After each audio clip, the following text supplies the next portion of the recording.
मुक्ति संग्राम में मेरे साथियों, केवल रक्त ही स्वतंत्रता की कीमत चुका सकता है।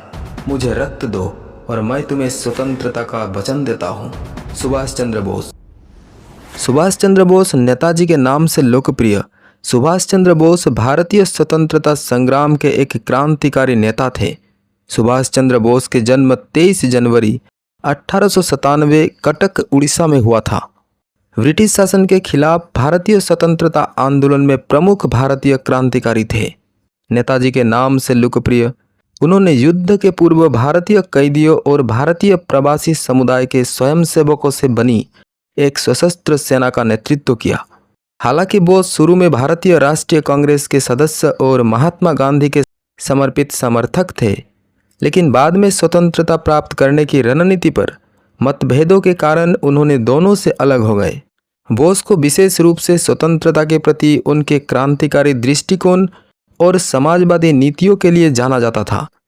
वो किसी भी कीमत पर स्वतंत्रता प्राप्त करने के लिए दृढ़ थे। यह संकल्प उनके प्रसिद्ध आह्वान में व्यक्त किया गया है। मित्रों, मुक्ति संग्राम में मेरे साथियों, केवल रक्त ही स्वतंत्रता की कीमत चुका सकता है। मुझे खून दो और मैं तुम्हें स्वतंत्रता का वादा करता हूँ। उनकी मृत्यु बहस का विषय बनी हुई है, जिसने कई पुस्तकों और फिल्मों को प्रेरित किया है। बोस को अक्सर सभी समय के महानतम बंगालियों में से एक माना जाता है। एक धनी और प्रमुख बंगाली वकील के बेटे बोस ने कलकत्ता के प्रेसिडेंसी कॉलेज में पढ़ाई की, जहां से उन्हें 1916 में राष्ट्रवादी गतिविधियों के लिए निष्कासित कर दिया गया था। उन्होंने 1919 में स्कॉटिश चर्च कॉलेज से स्नातक किया। इसके बाद उनके माता पिता ने उन्हें भारतीय सिविल सेवा की तैयारी के लिए कैम्ब्रिज विश्वविद्यालय भेज दिया। हालांकि उन्होंने 1920 में सिविल सेवा परीक्षा उत्तीर्ण की, लेकिन बोस ने अगले वर्ष अपने उम्मीदवारी वापस ले ली और स्वतंत्रता आंदोलन में भाग लेने के लिए भारत लौट आए। 1930 के दशक में बोस और गांधी के बीच मतभेद उभरे। गांधी ने ब्रिटिश शासन का विरोध करने के लिए अहिंसक तरीकों की वकालत की, जबकि बोस ने आक्रामक दृष्टिकोण को प्राथमिकता दी। बोस को भूमिगत क्रांतिकारी बंगाल वॉलंटियर्स के साथ उनके जुड़ाव और हिंसक कृत्यों में संदिग्ध संलिप्तता के लिए कई बार हिरासत में लिया गया था। ब्रिटिश अधिकारियों द्वारा उन पर लगाए गए कठोर प्रतिबंधों और उनके बिगड़ते स्वास्थ्य के परिणाम स्वरूप बोस ने ब्रिटिश अधिकारियों की अनुमति से 1933 से 34 तक और 1936 से 37 तक चिकित्सा उपचार के लिए यूरोप की यात्रा की, जिसके दौरान उन्होंने यूरोपीय नेताओं के समक्ष भारत के पक्ष में पैरवी की। 1934 में वियना में बोस की मुलाकात एमिली सेंकल से हुई, जो उनकी सचिव बनी। 1937 में उनकी शादी हुई और 1942 में उनकी एक बेटी अनीता हुई। 1937 में भारत लौटने के बाद बोस गांधी के अधिक रूढ़िवादी अर्थव्यवस्था के साथ साथ स्वतंत्रता के प्रति उनके कम टकराव वाले दृष्टिकोण के आलोचक बन गए। 1938 में बोस भारतीय राष्ट्रीय कांग्रेस के अध्यक्ष चुने गए और उन्होंने एक राष्ट्रीय योजना समिति बनाई, जिसने व्यापक औद्योगिकरण की नीति तैयार की। हालांकि यह गांधीवादी आर्थिक विचार के अनुरूप नहीं था। बोस ने 1939 में गांधी के पसंदीदा उम्मीदवार पट्टभी सीतारामैया को हराकर फिर से कांग्रेस पार्टी के अध्यक्ष बने। इस अवधि के दौरान बोस और गांधी के गुटों के बीच तनाव चरम पर पहुंच गया और परिणाम स्वरूप बोस ने इस्तीफा दे दिया। उन्होंने फॉरवर्ड ब्लॉक के साथ मिलकर कट्टरपंथी तत्वों को एकजुट करने की कोशिश की, लेकिन जुलाई 1940 में उन्हें फिर से जेल में डाल दिया गया।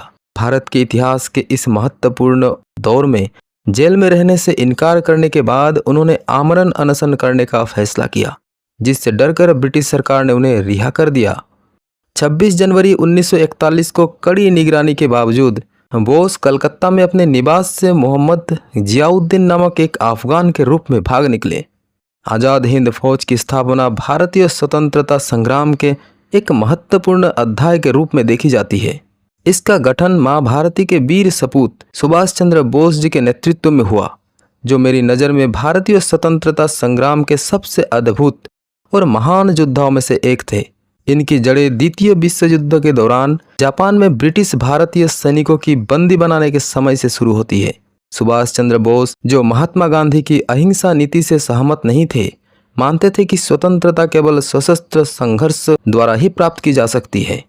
आज़ाद हिंद फौज की स्थापना 1942 में रास बिहारी बोस और भारतीय युद्ध बंदियों के साथ हुई थी।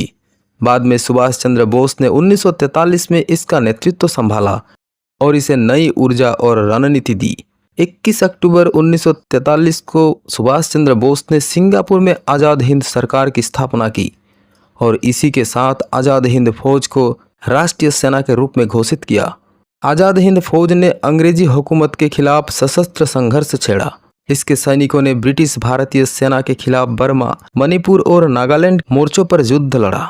सुभाष बाबू का सपना था कि उनकी सेना भारत के उत्तर पूर्वी भागों से प्रवेश कर अंग्रेजों को खदेड़ दे। हालांकि जापान और जर्मनी की हार के बाद यह योजना सफल नहीं हो पाई। इसके बावजूद आईएनए के सैनिकों का साहस और बलिदान भारतीय जनता और स्वतंत्रता सेनानियों के मनोबल को मजबूत करने में महत्वपूर्ण साबित हुआ।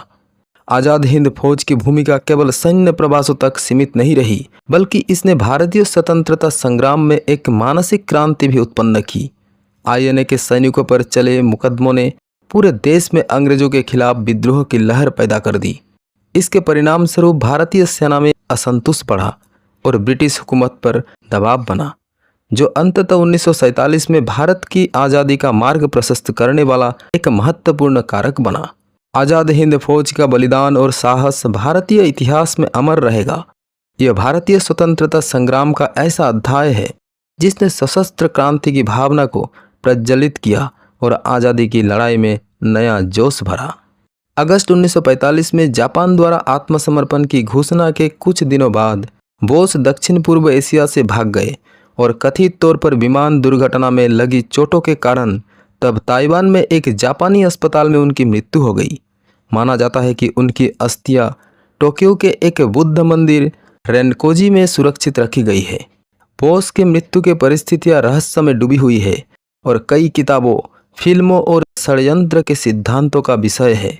भारत सरकार ने उनकी मौत के कारणों की कई बार जांच की है और ज़्यादातर मौक़ों पर पाया है कि उनकी मौत विमान दुर्घटना में हुई थी। पर सुभाष चंद्र बोस, जिन्हें नेताजी के नाम से भी जाना जाता है, एक महान देशभक्त और स्वतंत्रता सेनानी थे। उनके विचार स्वतंत्रता, राष्ट्रवाद और समाजवाद से प्रेरित थे। वे भारत को पूर्ण स्वतंत्रता दिलाने के लिए दृढ़ संकल्पित थे और इसके लिए संघर्ष करने के लिए हमेशा तैयार थे।